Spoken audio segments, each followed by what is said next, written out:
பொள்ளாச்சி மக்களே, நம்ம ஃபாஸ்ட்ராக் கடந்த 10 வருஷமா பொள்ளாச்சி மற்றும் உடுமலையில் டாக்ஸி சர்வீஸ் பண்ணிட்டு வராங்க. இப்போ புதுசாக பொள்ளாச்சி மற்றும் உடுமலையில் ஆப்பில் மிக எளிமையான முறையில் கேப் புக் பண்ணுற வசதி கொண்டு வந்திருக்காங்க. இப்போ நான் பொள்ளாச்சியில் இருந்து ஆனமலைக்கு போகிறதுக்கு கேபை புக் பண்ணிக்கிறேன். வித்தின் 2 மினிட்ஸில் எனக்கு கேப் புக் ஆயிடுச்சு.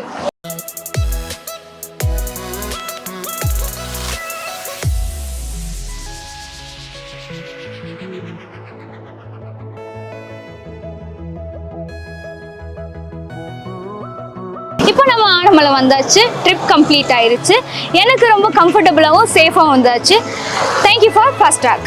இப்போ நம்ம ஃபாஸ்ட்ராக் சென்னை, கோயம்புத்தூர், பொள்ளாச்சி, திருப்பூர், சேலம், திண்டுக்கல், மதுரை, ஈரோடு எல்லா இடத்துலையும் சேவை கொடுத்துட்டு வராங்க. இப்போ டக்குன்னு ட்ராவல் பண்ணுமா, பட்டுன்னு ஃபாஸ்ட்ராக் ஆப்பை டவுன்லோட் பண்ணுங்கள்.